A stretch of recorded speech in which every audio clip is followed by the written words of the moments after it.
Monthly, we have a certain number of shifts, but yes, on a regular basis. Okay. And are you board certified in emergency medicine? Yes, I am. What does that mean to be board certified? You first need to complete a specific training in emergency medicine to be board eligible, and then you go through a certification process. Initial certification involves first passing a written exam and then passing an oral exam.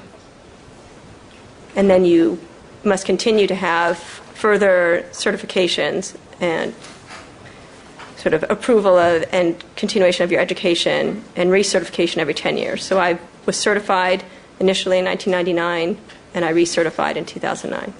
Okay, and that's good for another 10 years as long as you're continuing with the education and training? Yes.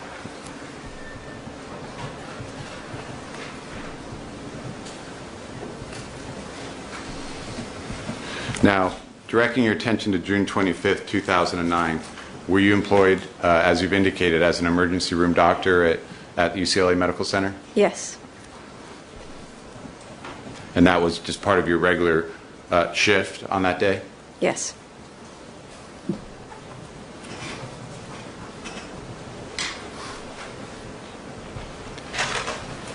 And did you become aware of radio? Let me strike that. Is there a base station in the UCLA emergency room area? Yes, there is. And what does that mean? What is a base station?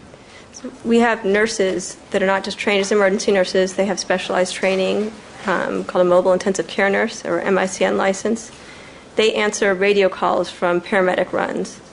They assist with the care of patients that the paramedics provide, and may direct the care at times. If it's not protocol, it may involve the physician to direct the care, and then they will notify the local hospital or our team if the patient is being transported to us.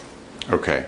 So, and I'm just speaking generally just to get an idea of how this works. So if you're the physician working in the emergency room on a particular shift, and there's a radio call and the paramedics are out in the field at scene, they will be communicating with the base station nurse? Yes. And as needed, the base station nurse will consult with you to relay information back to the paramedics through the base station nurse? Yes. Okay.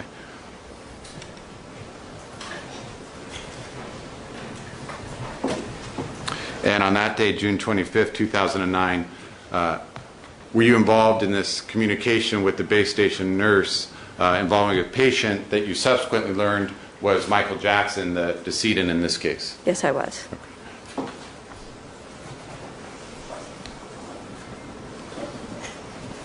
And to be clear, following this base station consultation and communication, the patient, Michael Jackson, was brought to UCLA, and you were then the attending emergency room physician, correct? That is correct. Okay. Now, prior to that time, so when you're still at the ER communicating through the base station nurse, what was your knowledge prior to Michael Jackson's arrival at UCLA? The radio nurse called me after receiving information from the paramedics, and the nurse scribes a data form called the hospital base station form, which I had. The nurse summarized the information, and I made a determination based on that information to authorize the paramedics to pronounce Mr. Jackson, the patient, I didn't know who it was, dead in the field based on the information I had. Okay. And that was at, well, when that decision was made, that was at 12:57 p.m.? Yes. Okay. Now, prior to your authorization for the paramedics to pronounce Michael Jackson dead at 12:57 p.m., had you been in communication with the base station nurse, kind of in a back and forth capacity? The radio nurse answered the call, and actually I was called after. I was not in communication during the initial resuscitation. I was called after the paramedics had attempted resuscitation, had not produced any improvement in the patient's condition. Okay. And so then you were informed that the patient was unresponsive? Correct. Asystolic? Yes. No pulse? Yes. And not breathing? Yes. And you were informed of the attempts that had been made through various starter drugs? Yes. I was informed the patient was intubated and that the ventilation was checked and was appropriate, believe the patient was appropriately being ventilated. They had tried epinephrine and atropine, and the patient remained asystolic. Okay. And based on everything you knew and everything that was relayed to you by the paramedics, you, as the on-site emergency room doctor, authorized the paramedics to pronounce the patient dead? Yes. Okay. And what did you next learn after you granted that authorization?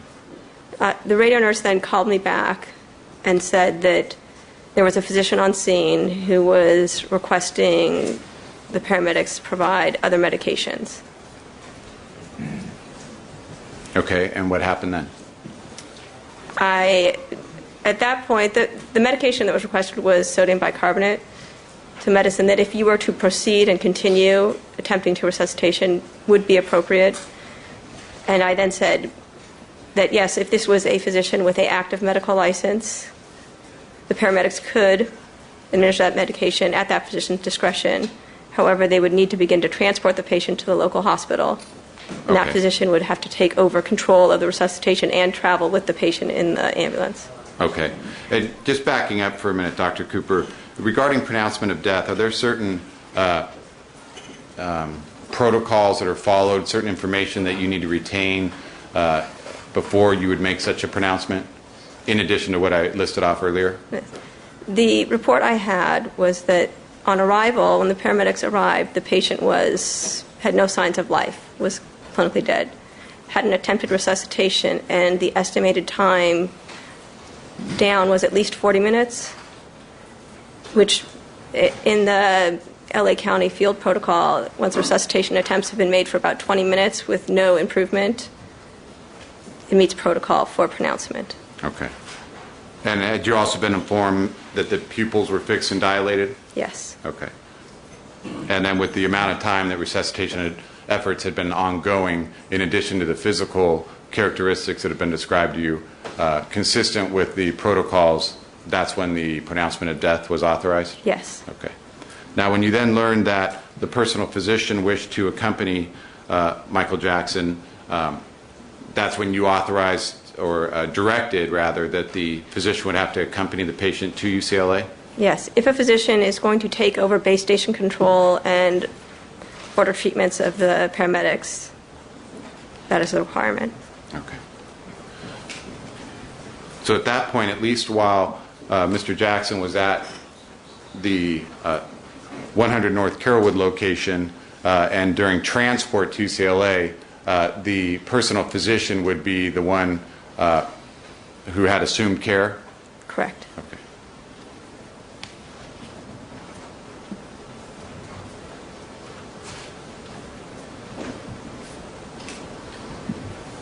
Now, do you recall about what time the paramedics arrived at UCLA? I believe it was around 1:13, 1:14. Okay. And upon arrival at UCLA Medical Center, at that point, is care then taken from the personal physician and taken over by you, the attending emergency room doctor? Correct. Is that what happened? Yes. Okay. And do you recall where you were when Michael Jackson, the decedent in this case, was first brought into the hospital? When I had already been sort of prepared that we had a patient who was being resuscitated coming in. I was standing right outside the trauma bay so I could see the ambulances that arrived. Okay. Your Honor, I have a series of photographs here. I'd like to mark them in order. They've been shown to defense counsel previously. Again, showing Mr. Chernow. Photograph of a trauma room. Maybe this be marked People's 47. Go ahead and order, and I'll mark them at the end. Okay. Same room, different vantage point. People's 48. Close-up of medical equipment. People's 49. And a picture of a hallway looking out to the paramedic bay. People's 50. 47-250. Thank you, Your Honor. Thank you. I take a quick look at them. Again, sure.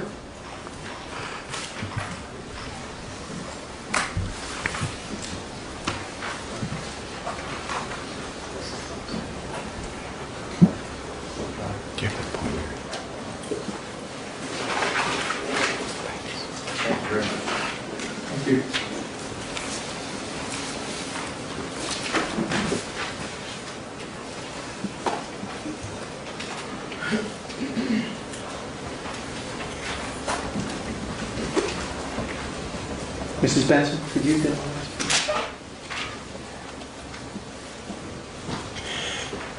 Thank you. Thank you.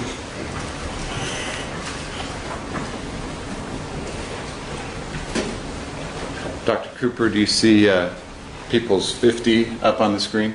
Yes. Okay. And do you recognize what is shown in People's 50? It's the hallway, the back hallway, where our two trauma bays are.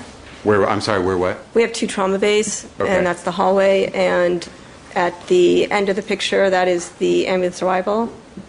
Okay, you say the end of the picture. I'm pointing here Yes. to these glass doors to the rearmost section of the photograph. Is that where the ambulance would pull in to bring in a patient? Yes. Okay.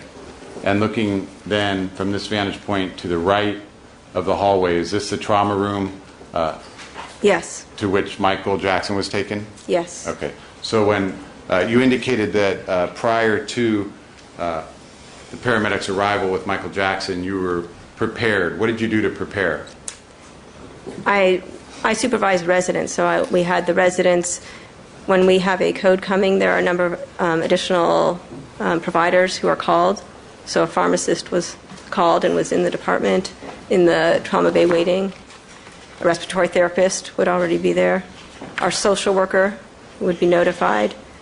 And the charge nurse would assign nurses to the room. Okay. I would then prepare my residents for what needed to be done immediately when the patient arrived and assign who would be assessing the endotracheal tube, who would be assessing for pulse, who would be looking at the heart, and what we would initially do. Okay. So if you could, the team that was being assembled prior to Mr. Jackson's arrival, that included yourself? Yes. And you mentioned residents. How many residents? There were 3, I believe, initially in the room, and there's another resident who had come to check and assist. So there were 4 of my residents in the room. Okay. May we turn up the light for a Please, moment or not? please. That's fine. May we? Thank you. So you, the 4 residents, any technicians? There were, I believe, a couple emergency medicine technicians to perform CPR, help place patient on the monitor. I'm sorry, to perform CPR and help place the patient? They're the ones who will place the patient on the monitor, will help run or grab equipment and assist us. Okay. We're having some audio issues. Is there a way to turn it up? Or turn it on? Dr. Cooper, could you see if that works? So sometimes a little tough to hear witnesses. Thank you. Okay. Okay, in addition to the technicians, was there a respiratory therapist? Yes. And what is that person's role? That person is responsible for continually bagging, delivering ventilations to the patient through the endotracheal tube. Okay. And you It's better. Thank you. Okay. and you had indicated before a scribe nurse. Was a scribe nurse part of this team? That is one of the nurses, yes. And what's the scribe nurse's job? Their job is solely to record information as it's called out by the team.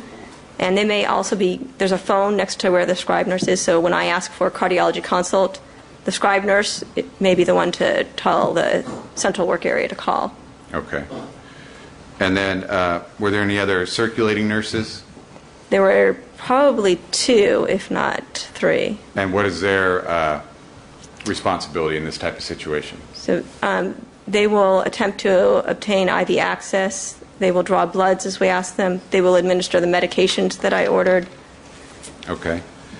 And additionally, you had indicated a pharmacist? Yes. Okay, so the pharmacist is actually on scene in the emergency room? Yes. And I believe you'd said a social worker? Yes. And what is that person's job? Social worker will assist in many ways. Typically, will gather information to contact the family and or contact a primary care physician to obtain extra information to help me out if there are family members or witnesses who had come in. She will assist, or he will assist them so they're not left alone. Okay, and then a charge nurse, what is that? The charge nurse is the person who is assigned to the emergency department and covering sort of all of the patients.